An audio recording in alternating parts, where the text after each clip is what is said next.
সরকার এখনো পর্যন্ত ঘোষণা দিচ্ছে না বেগম জিয়ার মৃত্যু, কারণ সরকার চাইছে এটা বলতে যে তারা তারেক রহমানের জন্য 4-5 দিন অপেক্ষা করার পরও যখন তারেক রহমান এলেন না তখন ঘোষণা দেওয়া হলো যে যাতে সব দোষ যেন তারেক রহমানের উপর চাপানো যায়। খালেদা জিয়া যে এখন ডক্টর মোহাম্মদ ইউনূস এবং তার সরকারের জন্য ভয়ঙ্কর এক রাজনৈতিক বোমা হয়ে দাঁড়িয়েছেন তাতে কোনো সন্দেহ নেই। তার মৃত্যুর ঘোষণা দিলে মানুষ রাস্তায় নামবে, যতই তার অসুস্থতার জন্য মৃত্যু হোক না কেন। বেগম জিয়ার শেষ পরিণতি নিয়ে যে রাজনীতিটা হলো, এটা বাংলাদেশের জন্য তো বটেই, এটা বেগম জিয়ার রাজনৈতিক ক্যারিয়ারের জন্য কি ভালো হলো?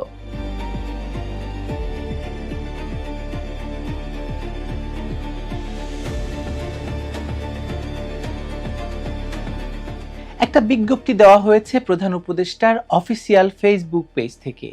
এর আগেও দেওয়া হয়েছিল অধ্যাপক আলী রিয়াজের বিরুদ্ধে যখন একজন ধর্ষণের অভিযোগ এনেছিল তখন। আচ্ছা দাঁড়ান, আপনাদেরকে বিজ্ঞপ্তিটি পড়ে শোনাই। বিজ্ঞপ্তি: বিশেষ নিরাপত্তা বাহিনী SSF এর নিরাপত্তা প্রোটোকল অনুযায়ী আগামী 4 ডিসেম্বর 2025 তারিখ 12 ঘটিকা থেকে 16 ঘটিকার মধ্যে, মানে 12টা থেকে 4টার মধ্যে এভার কেয়ার হাসপাতালের নিকটস্থ দুটি উন্মুক্ত মাঠে বাংলাদেশ সেনাবাহিনী ও বিমান বাহিনীর হেলিকপ্টার পরীক্ষামূলকভাবে অবতরণ ও উড্ডয়ন পরিচালনা করবে। এ বিষয়ে কোনো ধরনের অপপ্রচার বা বিভ্রান্তি থেকে বিরত থাকার জন্য অনুরোধ করা হলো। আচ্ছা বলুন তো, ইউনূস সরকার দেশের মানুষকে কি বোকা মনে করে? হঠাৎ ঢাকার প্রধান আবাসিক এলাকার মধ্যে প্রতিষ্ঠিত একটি হাসপাতালের পাশে দুটি উন্মুক্ত মাঠে বাংলাদেশ সেনাবাহিনী ও বিমান বাহিনীর হেলিকপ্টার পরীক্ষামূলকভাবে অবতরণ এবং উড্ডয়ন করবে একটি বিশেষ সময়ে, আর কেউ তা নিয়ে কোনো ধরনের কথা বলতে পারবে না? মানুষের মুখটা বন্ধ রাখাটা কি এতই সোজা? এই এভার কেয়ার হাসপাতালে চিকিৎসাধীন রয়েছেন বিএনপি নেত্রী বেগম খালেদা জিয়া। তিনি জীবিত আছেন কিনা কিংবা মৃত, তার শারীরিক অবস্থা কি, তা নিয়ে যখন দেশে বিদেশে আলোচনা তুঙ্গে, তখন এই হাসপাতালের পাশের মাঠে একটি নির্দিষ্ট সময়ে দুই বাহিনীর হেলিকপ্টার ওঠানামা করবে আর মানুষ সেটা নিয়ে কথা বলবে না। দেশের মানুষ এতটাই উদ্বেগহীন, শান্ত আর অরাজনৈতিক হয়ে গেছে বলে মনে করেন ইউনূস মহাজন? আমরা তো জানি যে ইউনূস মহাজনের চেষ্টাটাই তাই, যে মানুষ যাতে রাজনীতি নিয়ে কথা না বলে, সরকার নিয়ে কথা না বলে, কোনো রাজনৈতিক দল না থাকে, এবং সে কারণেই তার এই -2 থিওরি 1-11-তে শুরু করেছিল, এখন আবার নতুন করে দেখা দিয়েছে, এখন আবার -4 হয়ে যাচ্ছে, মাইনাস অনেক কিছু হয়ে যাচ্ছে, minus Awami League, minus BNP. তিনি শুধু জামাতকে নিয়ে একটি সরকার চালাতে চাইছেন, জঙ্গিদেরকে নিয়ে তিনি একটি সরকার চালাতে চাইছেন। মজার ব্যাপার হলো, ইতিমধ্যে এই বিজ্ঞপ্তি প্রকাশের আগে থেকেই সামাজিক যোগাযোগ মাধ্যমে দুই ধরনের কথা চালু হয়ে গেছে।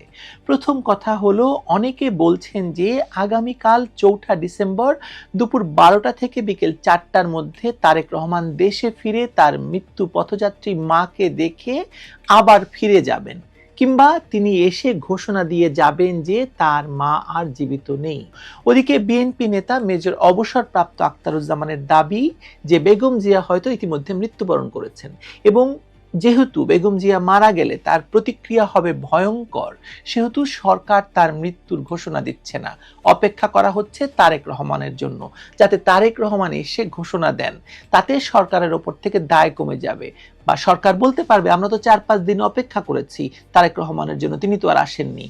মানে তিনি আরো বলতে চাইছেন যে সরকার এখনো পর্যন্ত ঘোষণা দিচ্ছে না বেগম জিয়ার মৃত্যু, কারণ সরকার চাইছে এটা বলতে যে তারা তারেক রহমানের জন্য 4-5 দিন অপেক্ষা করার পরও যখন তারেক রহমান এলেন না তখন ঘোষণা দেওয়া হলো যে যাতে সব দোষ যেন তারেক রহমানের উপর চাপানো যায়, এবং এভাবেই তারেক রহমানকে বাংলাদেশের রাজনৈতিক স্ফেয়ারে বা বিএনপির সমর্থকদের কাছেও একটা ভিলেন হিসেবে প্রচার করা সম্ভব হবে।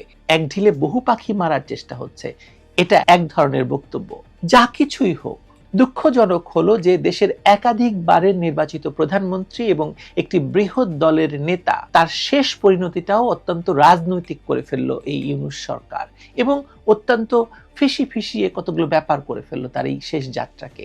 একই সঙ্গে বেগম জিয়ার সুযোগ্য পুত্র তারেক রহমানও এর জন্য দায়ী। তিনিও চাইলে বেগম জিয়াকে এই টানা হ্যাচটার ভেতর থেকে বের করতে পারতেন, কিন্তু কেউই সেটা করেননি। বেগম জিয়ার শান্তিপূর্ণ রাজনৈতিক প্রস্থান হতে পারত। অসংখ্য মানুষ তাকে ভালোবাসে, আর ভালোবাসে বলেই তার শান্তিপূর্ণ প্রয়াণ চেয়েছিল অনেকেই। সবাই, যেটা হয়তো ইউনূস সরকারের রাজনীতির কারণে একদমই হচ্ছে না, অসম্ভব হয়ে দাঁড়িয়েছে এখন।